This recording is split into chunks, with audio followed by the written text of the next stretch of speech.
節。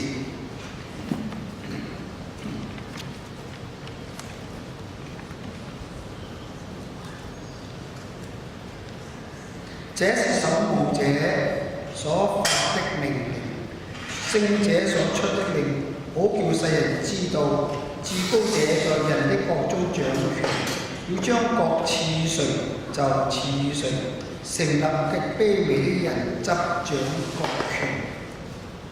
第三處嘅聖經係阿摩西書5章24節，阿摩西5章24節，唯願公平如大水滾滾，使公義如江河滔滔。願上帝祝福聽同佢話語嘅人。繼續落嚟，牧師要正道。今日牧師所講嘅題目係非常適合我哋今日去參加選舉嘅5月5選政府，仰望主。弟兄姊妹平安。今日嘅主題大家都知道啊，5月5選政府，仰望主，用華語讀更加好啊。先講個故事，有一名嘅國會議員喺過馬路嘅時候咧，唔小心俾車撞到，就一命嗚呼。佢嘅靈魂咧就上了天堂，在天堂嘅門口迎接佢嘅咧係一個守門嘅天使。守門天使話：歡迎你嚟到天堂，不過你要踏入天堂之前咧，我接到上頭嘅一個指示咧，俾你一個選擇，你可以喺地獄睇1日，然後咧你返嚟嘅時間喺天堂，你去咗天堂，去咗地獄，咁咧就俾你選擇，究竟你要去天堂或者地獄，呢個係一個選擇。於是守門嘅天使就帶着去嚟到一部嘅升降機，就開升降機嘅 lift 開始下降，降到咧一直咧就降到地獄。當地獄之門一打開嘅時候，呢位嘅國會議員就發覺到站在佢面前嘅咧係一個高爾夫球好嘅正中央，好大嘅一個高爾夫球。在不遠之處咧有一個好美麗嘅會所，佢就體現咗自己嘅議員同嗰啲一齊去共工嘅政治人物咧都可以入邊歡喜快樂。呢班人都着住好華麗嘅衣服，睇起嚟非常之開心。佢哋好熱情嘅走過嚟同佢打招呼，就好似當年佢哋喺地上一齊生活嘅日子。佢哋打咗一場嘅幼兒嘅足球高爾夫球，然後咧吃喝玩樂，食好嘅嘢，食龍蝦啦，食魚翅啦，然後咧就大家一齊飲VSOP，大家慶祝。在現場有一個惡魔睇住佢哋，但呢個惡魔其實咧係一個好熟悉嘅魔鬼，佢好可愛，亦都好可親，並且不停嘅跳舞啦、玩樂啦，同大家就開玩笑，大家咧都玩到非常之開心。好快嘅呢日就咁過咗啦，咁我咧佢就要翻去啦，所以每個人都親切嘅同佢講拜拜啊，以後再嚟。咁我電梯咧就升翻上去，就翻到天堂。翻到天堂嘅時候，嗰位守門天使就等住佢。佢話：你已經一日喺咗地獄啦，而家咧要帶你去天堂睇睇啦。去到天堂嘅時候，呢位國會議員咧就同一班嘅呢啲嘅喜樂嘅呢啲嘅靈魂咧彈琴唱歌敬拜唱咗一個非常之靚嘅詩歌。佢哋咧就好高興嘅，從一片雲飄到另一片雲，亦都過得好快，非常之開心。好快嘅24小時就過咗啦。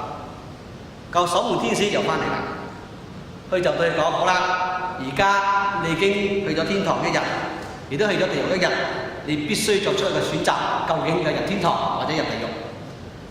嗰個會員諗一諗，哎呀，真係好艱難選擇啊！究竟我決選邊個咧？雖然佢話我冇講出嚟，但係覺得天堂真係好快樂。但係我認為咧，我在地獄咧更加開心，因為吃喝玩樂，仲開心過天堂。於是咧，佢就選咗我入地獄。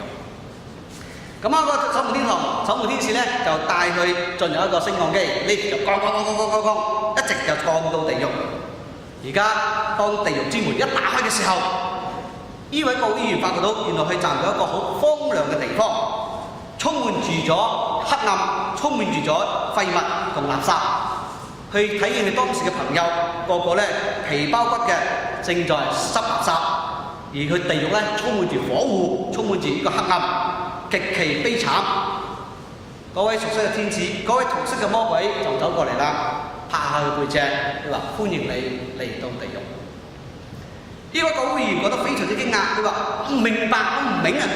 尋晚我正嚟啫嘛，情形唔一樣㗎。尋日咪一個高爾夫球咩？尋日未大家吃過緊我咩？尋日大家未著得好華麗咩？點解而家變得咁嘅？充滿住黑暗，充滿住火湖，充滿住呢啲嘅呢個悲慘嘅情形，到底發生咩事？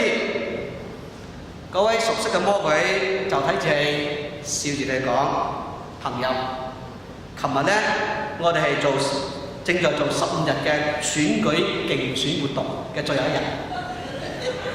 到咗今日，你已經投咗票，決定咗啦。我恭喜你，歡迎你嚟到地獄。呢個故事咧，提醒你小心去投票，做出明智嘅決定選擇。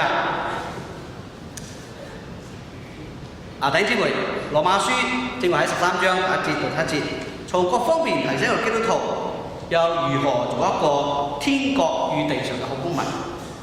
羅馬書13章第1節開始就咁講啦，佢話咩？世上在上有權柄嘅人，人人當順服他，因為佢嘅權柄唔係出於神嘅，凡掌權嘅都係神所命定嘅。第一，聖經好清楚話，在上有權柄嘅人係邊個俾嘅？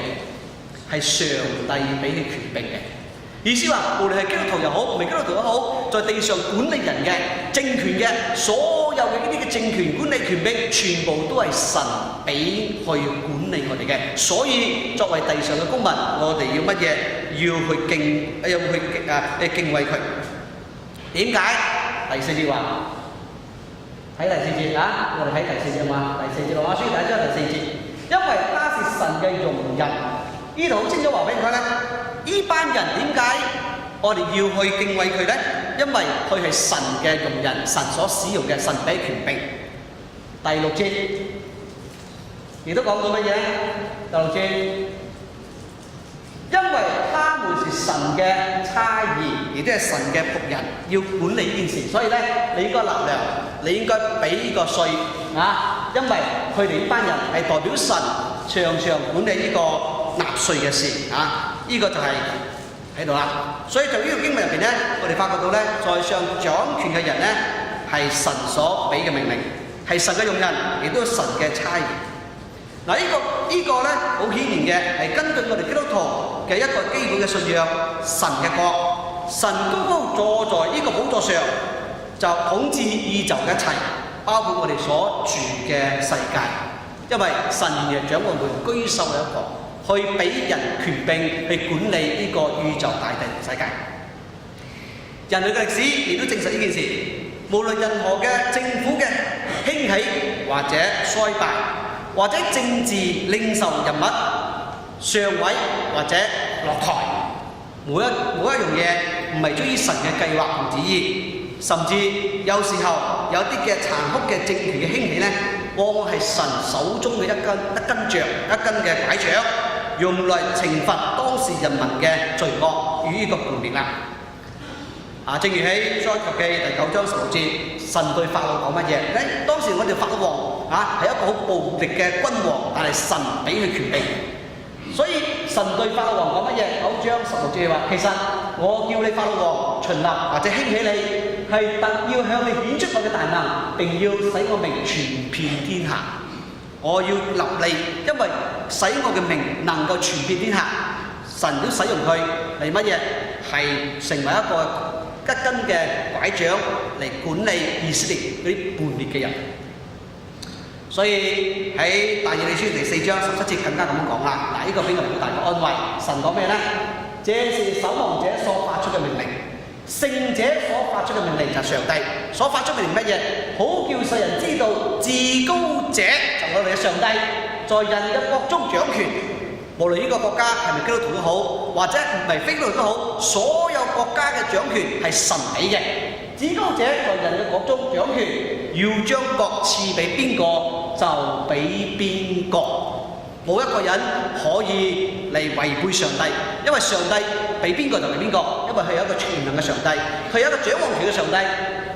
成立呢個嘅卑極位嘅人，或者力卑極嘅人掌權國權，係神要俾邊個就邊個，係神自己嘅旨意。所以當我哋選嘅時候，神亦都喺度做工，因為神嘅旨意成全在呢個嘅國家領袖嘅身上。因此在上掌權嘅人都係神所命定嘅，因為沒有權柄唔係出於神嘅，因為神係宇宙嘅至高者，亦都係全能嘅神。嗱，呢個咧就好似主耶穌基督當時被拉被捉嚟到呢個比拉多面前受審判嘅時候，比拉多就問耶穌啦，佢話：耶穌，你是否知道我比拉多有權柄釋放你，亦都有權柄將你釘十字架？呢個比拉多審判耶穌嘅時候，同耶穌講嘅一句話，佢話：你唔知我比拉多邊個咩？我比拉多係有權柄嘅，可以而家就釋放你，亦都可以將你釘十字架。你要記住，你知道耶穌點回答比拉多呢？耶穌回答比拉多喺約翰福音19章11節講乜嘢呢？耶穌回答比拉多說：若不是從上頭，不上頭邊個？上帝。若不是天父賜給你嘅權柄，你就毫無權柄嚟審判我。呢個權柄係神俾你嘅，係上帝俾你嘅。如果你冇嗰個權柄，你都唔可以審判我。所以把我交給你個人，罪更加重了。耶穌講呢句話係咩意思呢？耶穌講呢句話嘅時候，就替呢個國家權柄嘅界線呢定咗一個基礎。意思話乜嘢？係啊，你有權柄審我，你有權柄釋放我，亦都有權柄釘我十字架。但你都忘記呢個權柄係神俾你嘅，你要向神負責任。當你使用呢個權柄嘅時候，你冇忘記你要向上帝負責任，因為呢個權柄係神俾你嘅。意思話你有權柄，但係神嘅權柄係超越你嘅權柄，因為權柄係來自上帝嘅。仲有一件事，我哋睇見耶穌嘅對呢個權柄嘅一個解釋，喺馬太福音22章17節，當時咧耶穌嘅妒忌耶穌嘅人想捉耶穌嘅痛腳，佢哋就問咗耶穌一個好難回答嘅問題，想把耶穌困在一個問題當中，將耶穌放在監入邊收監。佢個問題好簡單，但係非常之難回答。佢就問耶穌話：請你話俾我哋聽，你嘅意見係如何呢？耶穌，究竟納稅俾羅馬政府皇帝該撒可唔可以呢？應唔應該納稅呢？好簡單嘅問題。所以今日問你，作為馬來西亞嘅公民，你應唔應該納稅俾政府？係咪好簡單啊？係咪好容易答啊？對你嚟講，但係當時耶穌係的確咧係好艱難回答，因為呢班人已經設下一個陷阱俾耶穌喺入邊。耶穌唔可以講可以，或者耶穌唔可以講唔可以。如果耶穌講應該納稅俾羅馬皇帝凱撒嘅時候，佢哋就可以捆綁佢啦。佢話呢個人係咩啊？係唔幫猶太人嘅咩啊？出賣猶太人嘅人，要幫助羅馬政府呢個凱撒嚟對付呢個嘅猶太人，啱唔啱啊？嗱，弟兄姊妹，睇第二次世界大戰嘅時候，我哋有一個打仗嘅時候，中國人俾日本佔領之後，中國人最憎嘅係咩人啊？最撞火係咩人啊？漢奸啊嘛，啱嘛？將自己嘅華人出賣俾日本人，所以咧好撞過呢個漢奸。我哋話呢個走狗，日本走狗，漢奸啱冇？猶太耶穌係咩人？猶太人。如果耶穌話應該納稅俾羅馬政府凱撒嘅話，當時猶太人係俾邊個嚟管？係羅馬政府。所以如果耶穌話支持羅馬政府嘅話，耶穌就等於我哋講嘅猶奸，猶太嘅奸臣。漢奸猶奸啊嘛，啱唔啱啊？出賣自己嘅國家嘅民族，所以嗰啲人就拒絕耶穌。所以咧，耶穌咁講嘅時候咧，嗰班人就咁講啊，詆毀耶穌啦。但係耶穌講唔應該納稅俾凱撒咧，更加嚴重。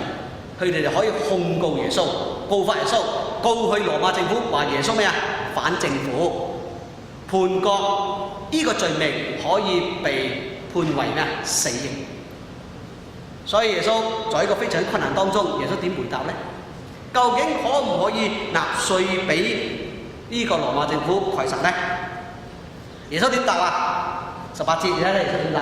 耶穌看出他們的惡意，就算假冒為善嘅人啊，點解你要問個問題？你害我，點解要試探我？然後19節，耶穌冇講可以或者唔可以，耶穌用咗另一個方法嚟回答呢班嘅人。耶穌話咧，好簡單，請你攞一個嘅銀仔俾我睇。以前嘅銀仔大家都有啦，琴晚我哋記得我哋嘅舊嘅銀仔50仙，最舊銀仔入邊咧有一個像嘅喎，嗰個像係邊個嚟嘅？亞當喎，係嘛？我哋馬來西亞嘅時候，而家冇啦，以前嘅時候有亞當啦，亞當嘅像，所以耶穌就攞個銀仔出嚟，攞個銀仔出嚟，亞當嘅像。耶穌20節，耶穌就講：呢個像同呢個河係邊個嘅？我哋講呢個像係亞當嘅。因為亞當嘅河啊，亞當嘅相喺度嘛，所以耶穌話亞當嘅歸翻俾亞當。耶穌講乜嘢？呢個像同呢個河邊個嘅？21節，佢哋話係羅馬皇帝該撒嘅。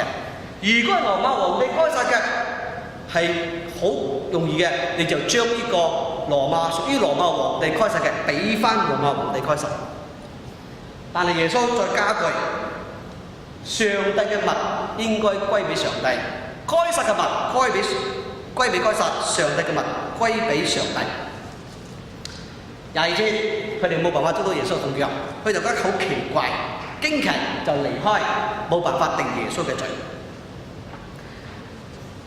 嗱，耶穌話：該撒嘅物歸俾該撒，上帝嘅物歸俾上帝。呢句話就喺俾新約羅馬書13章7節定下咗一個嘅根基啦。所以保羅喺羅馬書13章7節講乜嘢咧？我哋睇睇，凡人所當得嘅就俾他，當得嘅糧就俾他納糧，當得稅嘅就俾他上稅。你睇冇？所有嘅嘢有稅嘅唔好走稅，應該俾嘅納糧嘅，應該俾稅嘅，應該納稅嘅納稅，應該納糧嘅納糧，呢個好重要嘅。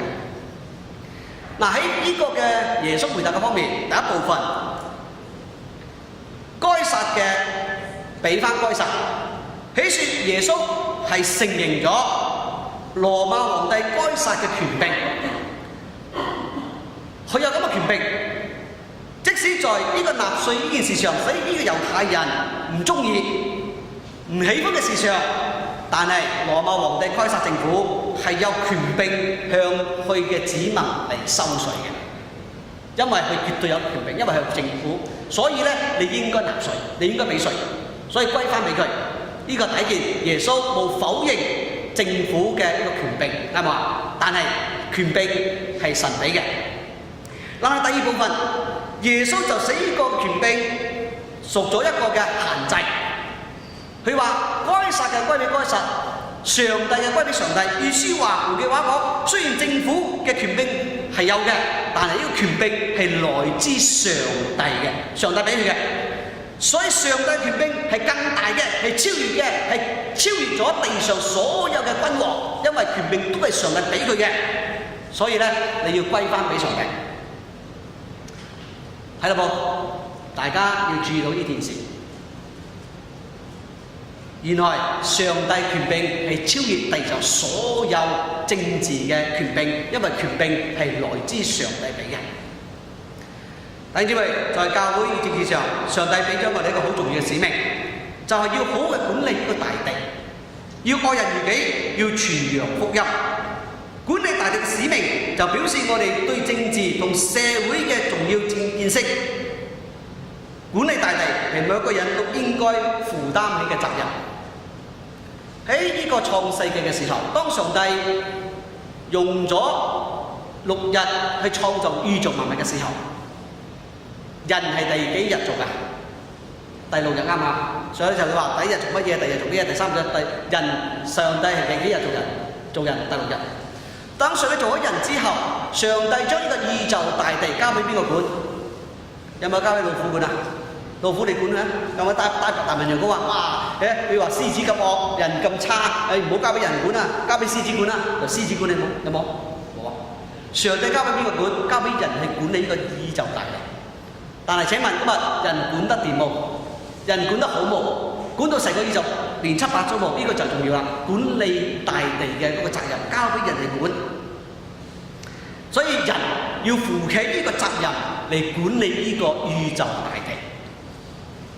因為乜嘢叫選舉啊？我哋有問一個問題：乜嘢叫做選舉？乜嘢叫做呢個嘅投票？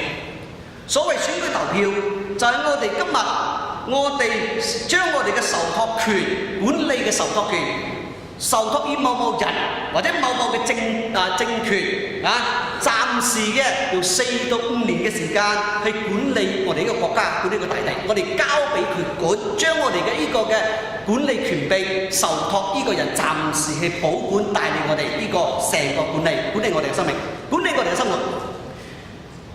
所以弟兄姊妹，投票嘅意義乜嘢？你投下票，表示你願意嘅將你自己嘅管理權柄手託於呢個人或者個政權去管理你。你明嘅意思冇啊？你交俾佢，所以你嘅一票係表示意你嘅信號，所以你選佢。呢個就投票啦，呢個就係呢個嘅選舉啦。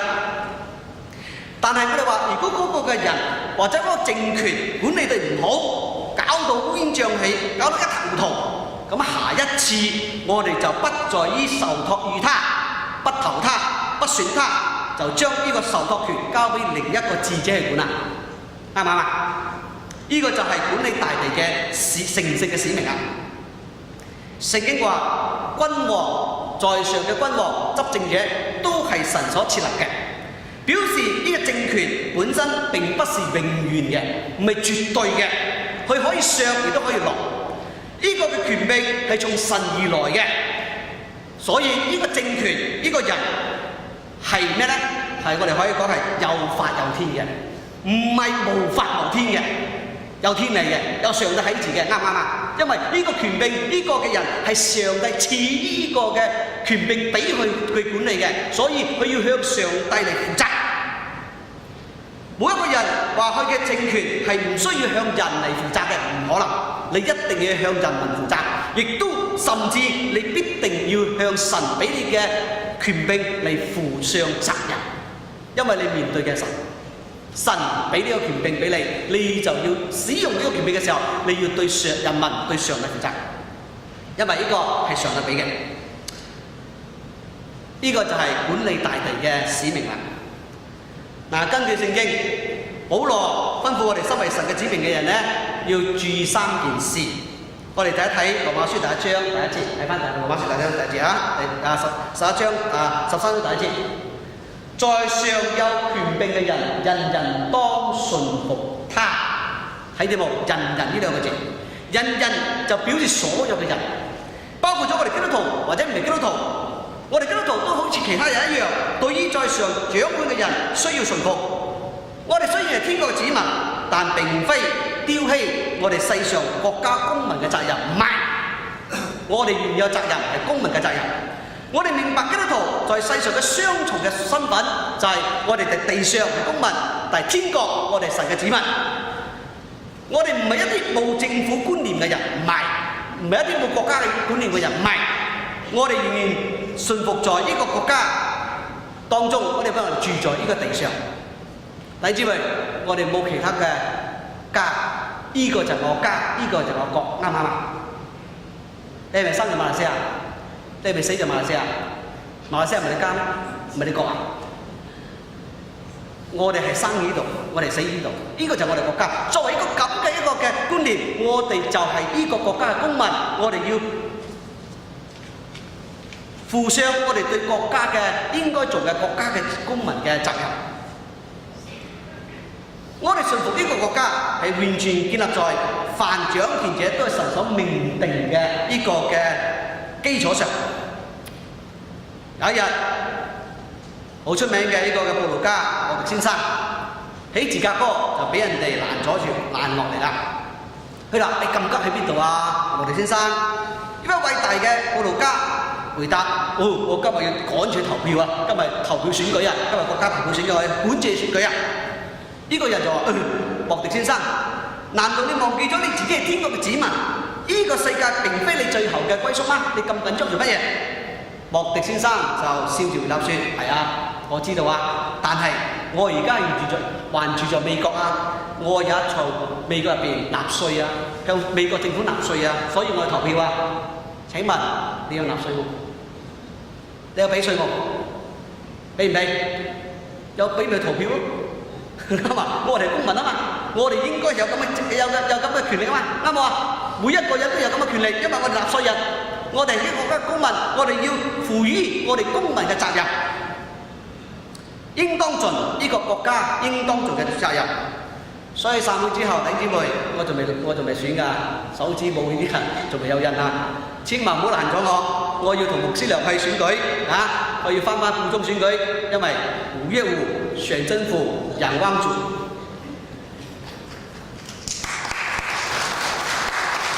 我哋應該盡上我哋公民嘅責任，呢個係第一件事。第二，保羅講乜嘢？第二就係我哋一定要行善。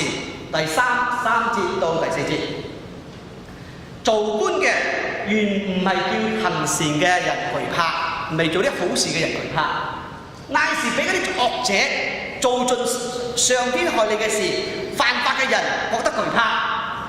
你願意唔懼怕掌權嘅咩？